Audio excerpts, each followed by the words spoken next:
మంతని మాజీ ఎమ్మెల్యే పుట్ట మధుకర్ చాకలి ఐలమ్మ వర్ధంతి సందర్భంగా మంతిలోని విగ్రహానికి పూలమాలలు అర్పించి నివాళులు సమర్పించారు. ఈ సందర్భంలో ఆయన మాట్లాడుతూ మహనీయులను గౌరవించని చరిత్ర కాంగ్రెస్ పార్టీదేనని, అలాగే రాష్ట్రంలో మహనీయుల పోరాట స్ఫూర్తిని ముందుకు తీసుకెళ్లే ప్రయత్నం ఏ పార్టీ కూడా చేయడం లేదని చెప్పారు. పుట్ట మధుకర్ ఈ సందర్భంగా మాట్లాడారు. ఈ పూలమాలలు వేసి శ్రద్ధాంజలి ఘటించడం జరిగింది. బీఆర్ఎస్ పార్టీ ఆధ్వర్యంలో కాంగ్రెస్ పార్టీ ఈ దేశంలో ఈ రాష్ట్రంలో ఎన్నడూ కూడా మహనీయులను గౌరవించలేదు. వారి యొక్క పోరాటాల స్ఫూర్తిని ఎన్నడూ కూడా ముందుకు తీసుకెళ్లడానికి ప్రయత్నం చేయలేదు. మరి తెలంగాణ రాష్ట్రం సిద్ధించడానికి గౌరవ ముఖ్యమంత్రి ఆ రోజు ముఖ్యమంత్రి పెద్దలు కేసీఆర్ గారి నాయకత్వంలో చాకలి ఐలమ్మ, దొడ్డి కొమరయ్య, కుమ్రం భీం, బాబాసాహెబ్ బిఆర్ అంబేద్కర్ గారి రాజ్యాంగాన్ని పట్టుకొని తెలంగాణను సాధించి మహనీయులను తెలంగాణ రాష్ట్రంలో వెలికితీస్తే ఇవాళ కాంగ్రెస్ పార్టీ చాకలి ఐలమ్మ జయంతులు వర్ధంతులను అధికారికంగా చేస్తామని చెప్పి కనీసం ఇవాళ విగ్రహానికి నీళ్లు పోసి కడగలేదు, శుద్ధి చేయలేదు.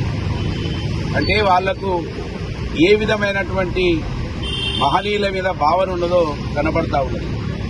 మంత్రి నియోజకవర్గంలో అయితే వీళ్ళని అస్సలు కనబడనీయకుండా చేసిన కుటుంబం మంత్రి ఎమ్మెల్యే కుటుంబం. కనుకనే మేము ఎమ్మెల్యేను అడుగుతూ ఉంటాం, నిలదీస్తూ ఉంటాం. వారి వెంబడి ఉన్న వాళ్ళకు అర్థం కాకపోయినా ఈ సమాజానికి అన్న అర్థమవుతుందని అక్కడ ఇక్కడ ఈ సమాజం దృష్టికి తీసుకెళ్తా ఉంది. ఇప్పటికైనా కళ్ళు తెరవాలి. రోజు యూట్యూబ్లు వచ్చిన తర్వాత, సోషల్ మీడియా వచ్చిన తర్వాత మీరు దాచి పెడితే తాగే పరిస్థితులు లేవు.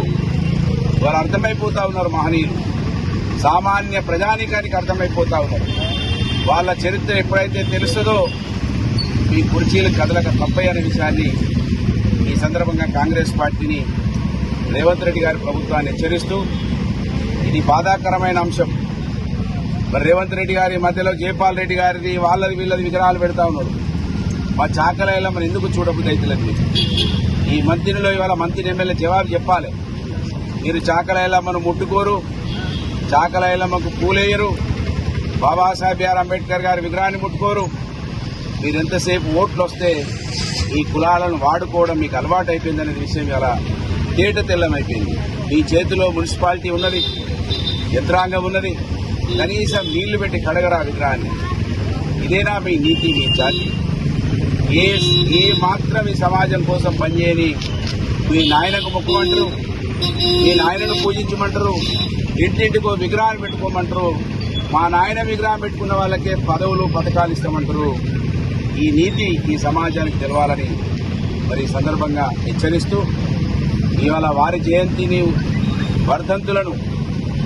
వర్ధంతిని గొప్పగా బీఆర్ఎస్ పార్టీ ఎప్పుడు కూడా నిర్వహిస్తుందని, వాళ్ళ యొక్క స్ఫూర్తితోటే తెలంగాణ సిద్ధించిందనే విషయాన్ని చాటి చెప్తామని గుర్తు చేస్తూ కార్యక్రమంలో పాల్గొన్న మా బీఆర్ఎస్ పార్టీ నాయకులందరికీ హృదయపూర్వకంగా ధన్యవాదాలు. జై తెలంగాణ.